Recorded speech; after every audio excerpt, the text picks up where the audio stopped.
जय श्री कृष्णा दोस्तों, स्वागत है हमारे चैनल क्विक नॉलेज में। आज के इस वीडियो में हम बात करेंगे मकर संक्रांति कब है, मकर संक्रांति तिथि कब शुरू हो रही है, कब समाप्त हो रही है, मकर संक्रांति पर महापुण्य काल का समय क्या है, मकर संक्रांति के दिन हमें क्या करना चाहिए और मकर संक्रांति कथा के बारे में। यह सब जानकारी आपको आज के इस वीडियो में मिलेगी। सूर्य 14 जनवरी को मकर राशि में प्रवेश करेंगे। इस कारण पूरे देश में 14 जनवरी 2025 को मकर संक्रांति का पर्व मनाया जाएगा। इस दिन गंगा स्नान और दान पुण्य का विशेष महत्व है। ऐसा माना जाता है कि इस दिन दान पुण्य करने से पुण्य फल की प्राप्ति होती है। पंचांग के अनुसार मकर संक्रांति का पर्व 14 जनवरी 2025 को मनाया जाएगा। इस दिन दान, स्नान और धार्मिक कार्यों का विशेष महत्व है। मकर संक्रांति पर पुण्य काल सुबह 9:03 से शाम 5:46 तक रहेगा, जिसकी अवधि 8 घंटे 42 मिनट रहने वाली है। मकर संक्रांति पर महापुण्य काल सुबह 9:03 से 10:48 तक रहेगा, जिसकी अवधि 1 घंटा 45 मिनट रहेगी। आइए अब बात करते हैं मकर संक्रांति के दिन हमें क्या करना चाहिए। इस दिन प्रातःकाल स्नान कर लोटे में लाल फूल और अक्षत डालकर सूर्य को अर्घ्य दें। सूर्य के बीज मंत्र का जाप करें। श्रीमद् भागवत के एक अध्याय का पाठ करें या गीता का पाठ करें। नए अन्न, कम्बल, तिल और घी का दान करें। भोजन में नए अन्न की खिचड़ी बनाएं। भोजन भगवान को समर्पित करके प्रसाद रूप से ग्रहण करें। संध्या काल में अन्न का सेवन न करें। इस दिन किसी गरीब व्यक्ति को बर्तन समेत तिल का दान करने से शनि से जुड़ी हर पीड़ा से मुक्ति मिलती है। आइए अब शुरू करते हैं मकर संक्रांति कथा। धर्मराज की कहानी के अनुसार एक समय जब पृथ्वी लोक पर वरुण वाहन नाम का एक राजा हुआ करता था। उसके राज्य में किसी चीज की कमी नहीं थी। इसी राज्य में एक हरिदास नाम का ब्राह्मण भी निवास करता था, जिसका विवाह गुणवती से हुआ था, जो कि बहुत ही धर्मवती एवं पतिव्रता महिला थी।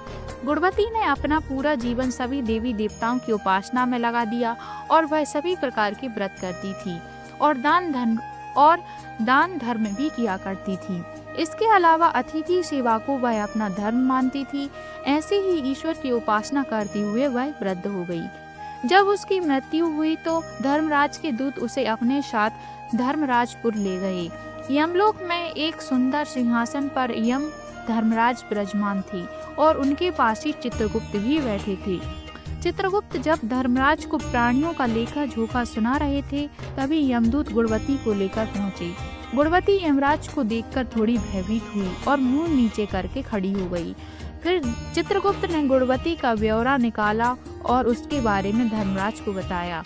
धर्मराज ने गुणवती का पूरा ब्यौरा देखा और वे प्रसन्न हुए, लेकिन फिर भी उनके मुख पर थोड़ी सी उदासी भी छाई हुई थी। यह देखकर गुणवती ने पूछा, हे प्रभु, मैंने तो अपने जीवन काल में सारे सत्कर्म किए हैं, फिर भी आपके मुख पर उदासी छाई है, इसका कारण क्या है? प्रभु, मुझसे क्या भूल हुई है? धर्मराज ने कहा, हे देवी, तुमने सभी देवी देवताओं के व्रत किए हैं, उपासना की है, लेकिन कभी भी तुमने मेरे नाम से कुछ पूजा या पाठ या दान नहीं किया। धर्मराज की बात सुनते ही गुणवती क्षमा याचना करने लगी और कहने लगी, हे प्रभु, मुझसे आपकी उपासना के बारे में कुछ नहीं पता। कृपया करके मुझे ऐसा उपाय बताइए प्रभु, जिससे सभी मनुष्य आपकी कृपा के पात्र बन सके। मैं आपके मुख से आपकी भक्ति का मार्ग सुनना चाहती हूँ और मेरी कामना है कि मृत्यु लोक पर वापस जाकर आपकी भक्ति करूं और सभी लोगों को इस बारे में बताऊं। धर्मराज ने बताया, जिस दिन सूर्य देव उत्तर नारायण में प्रवेश करते हैं, यानी मकर संक्रांति के दिन मेरी पूजा शुरू करनी चाहिए और उस दिन से लेकर पूरे 1 साल तक मेरी पूजा करते हुए कथा सुननी चाहिए।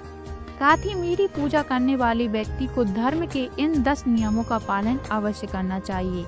धीरज रखना यानी संतुष्ट रहना, अपने मन को बस में रखना और सभी को क्षमा करना, किसी प्रकार का दुष्कर्म नहीं करना, मानसिक और शारीरिक शुद्धि का ध्यान रखना, अपनी इंद्रियों को बस में रखना, बुरे विचारों को अपने मन में न लाना, पूजा पाठ और दान पुण्य करना, व्रत करना और व्रत की कहानी सुनना, सच बोलना और सभी से अच्छा व्यवहार करना, क्रोध ना करना, धर्म के इन सभी लक्षणों का पालन करते हुए 1 साल तक मेरी कथा नियम से सुने, दान पुण्य और परोपकार के काम करें और अगली मकर संक्रांति पर इस व्रत का उद्यापन करें। इसके बाद मेरी एक मूर्ति बनाकर विधि विधान से प्राण प्रतिष्ठा करवाकर हवन पूजन करें और साथ ही चित्रगुप्त की पूजा भी करें और काले तिल के लड्डू का भोग लगाएं। इसके बाद ब्राह्मण भोज करवाएं। बांस की टोकरी में 5 सेर अनाज का दान करें। साथ ही किसी जरूरतमंद को गद्दा, तकिया, कंबल, छप्पन, लोटा व वस्त्र आदि का दान करें। संभव हो तो गोदान करें। धर्मराज से व्रत की पूरी कथा सुनकर गुणवती ने पुनः धर्मराज से प्रार्थना की, हे प्रभु, मुझे फिर से मृत्यु लोक में जाने दीजिए, जिससे मैं आपका व्रत कर सकूं और साथ ही इस व्रत का प्रचार भी लोगों में कर सकूं। इस पर यमराज ने गुणवती को धरती लोक पर फिर से जाने दिया। धरती पर वापस आकर गुणवती ने धर्मराज द्वारा बताए गए व्रत के बारे में अपने पतिदेव को बताया। मकर संक्रांति आते ही गुणवती और उसके पति ने ये व्रत शुरू कर दिया।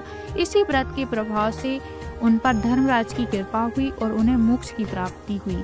आशा करते हैं दोस्तों आपको हमारी जानकारी पसंद आई होगी। धन्यवाद।